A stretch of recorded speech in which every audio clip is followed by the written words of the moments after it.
आज हम हिंदू धर्म के कई महान ग्रंथों में से एक श्रीमद् भागवत गीता में दिए गए लाइफ लेसन के बारे में बात करेंगे।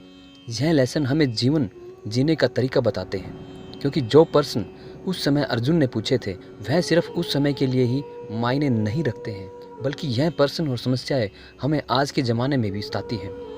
जिंदगी की जंग में भागवत गीता की बातें हमें यह समझा सकती है कि हमें हर मुश्किल समय में खुद को कैसे स्थिर रखना चाहिए और हर परिस्थिति में कैसे काम लेना चाहिए। भागवत गीता ने दुनिया के कई महान लोगों की भी सोच बदली है, जैसे अल्बर्ट आइंस्टाइन, महात्मा गांधी और राल्फ वाल्डो। देश भर में लोगों का तो यह भी मानना है कि जो भी इस ग्रंथ को पढ़ता है उसे कभी भी पैसों की कमी नहीं होती और बड़ी से बड़ी चुनौती उसका बाल विवाह का नहीं कर पाती, और उस व्यक्ति का व्यक्तित्व इतना स्ट्रांग हो जाता है कि वह जहाँ भी जाता है वहाँ के लोगों को बेहतर इंसान बनाने के लिए इंस्पायर करता है। आज जानते हैं कि ऐसा क्या अच्छा लिखा है भागवत गीता में, जिसे लोग हजारों सालों के बाद भी आज तक इसे पढ़ते जा रहे हैं। तो चलिए जानते हैं कि भागवत गीता से हमें क्या सीख मिलती है। बुरे हालात कुछ ना करने से ही आ जाते हैं, लेकिन अच्छे हालात पैदा करने के लिए एक्शन लेना पड़ता है। भागवत गीता शुरू ही इस उद्देश्य के साथ होती है कि अगर आप कुछ हासिल करना चाहते हो, लेकिन आप खुद कुछ करने के बजाय अपनी किस्मत को भगवान पर डाल देते हो कि वह आपका काम करे और आपकी लाइफ को बेहतर बनाए, तो ऐसे में आपको बुरा रिजल्ट ही मिलेगा। बिल्कुल वैसे ही जैसे कि आपको गंदा होने के लिए कुछ नहीं करना होता, बस बैठे रहो और आप गंदे हो जाओगे। लेकिन साफ रहने के लिए आपको अपनी जगह से उठना होगा, बाथरूम में जाना होगा, नहाना पड़ेगा।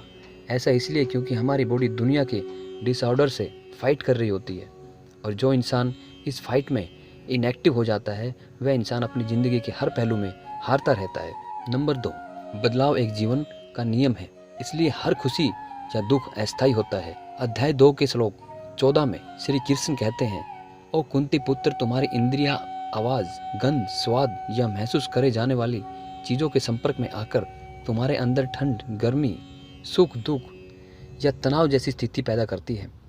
यह अस्थायी है, यह जैसे ही आती है वैसे चली भी जाती है, इसलिए इन बदलावों को सहना सीखो।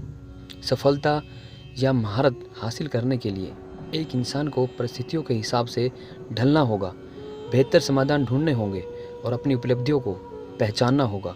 इसलिए बदलाव को स्वीकार करो और परिस्थितियों में खुद को मजबूती से स्वीकार करना सीखो। नंबर 3, अपना ध्यान अपने काम पर रखो, उससे मिलने वाले फल पर नहीं।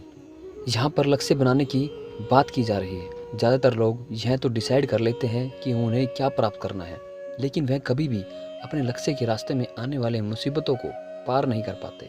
यहाँ तक कि महाभारत में भी जब द्रोणाचार्य अपने छात्रों को तीरंदाजी सिखा रहे होते हैं और उन्हें कहते हैं कि वह पेड़ पर रखी चिड़िया की आँख पर निशाना लगाना है, और फिर वह अपने सभी शिष्यों से पूछते हैं कि उन्हें क्या दिख रहा है, तो किसी ने कहा कि उन्हें डाली पर बैठी चिड़िया दिख रही है, तो किसी ने बोला पूरा पेड़ दिख रहा है और उसी पर बैठी चिड़िया। लेकिन जब अर्जुन से पूछा गया कि उन्हें क्या दिख रहा है, तो उन्होंने जवाब दिया कि उन्हें सिर्फ और सिर्फ चिड़िया की आँख दिखाई दे रही है, ना ही वह डाली जिस पर वह चिड़िया बैठी है, और ना ही वह चिड़िया का शरीर, और ना ही वह पेड़, सिर्फ और सिर्फ चिड़िया की आँख ही दिखाई दे रही है। और जब अर्जुन तीर चलाते हैं तो वह सीधा चिड़िया की आँख पर ही लगता है। बिल्कुल ऐसे ही हमें भी अपने लक्ष्य के रास्ते में बहुत सी मुसीबतें और रुकावटें मिलेंगी और हमारे ध्यान को बिना उपयोगी चीज़ों की तरफ मोड़ेंगी। इसलिए आप ध्यान किसी एक लक्ष्य पर इतना गहराई से लगाओ कि आपको बाकी कोई चीज़ें दिखे ही ना। नंबर 4, आप वह बनते हो जो आप अपने आप को मानते हो। बिलीफ एक ऐसी ताकतवर चीज़ है, यह एक बीमार इंसान को भी ठीक कर सकता है, एक दुखी इंसान को खुश कर सकती है और नाकामयाब इंसान को तरक्की भी दिला सकती है। हर इंसान पहले अपने दिमाग को बिलीव कराता है कि वह कुछ बड़ा करने के लायक है, और उसके बाद ही उसमें वह लक्ष्य अचीव करने की हिम्मत आती है। इसलिए आप भी अपने आप पर विश्वास करो कि आप भी मुश्किल कामों को करने के लिए तैयार हो जाओ और अपना लक्ष्य हासिल कर सकते हो। आप अपने डर को काबू करो, क्योंकि आप वही बनते हो जो आप अपने आप को मानते हो। नंबर 5, कायरता और डर सफलता के दुश्मन है। डर हमारे सबसे पुराने इमोशन में से एक है, जो हमें अपनी क्षमताओं पर शक करवाता है, और यह तब बाहर आता है जब हम या तो किसी परिस्थितियों को पूरी तरह से समझ नहीं पाते, या फिर जब हम अपने इमोशंस को मैनेज नहीं कर पाते। यह डर हमें कायर बनाता है और अपने लक्ष्य से भटकाता है। इसलिए हमेशा बुद्धिमानी और नॉलेज का पीछा करो, क्योंकि यह दो चीज़ें हैं जो हमें विपरीत परिस्थितियों में बहुत ज़्यादा सहायता करती है।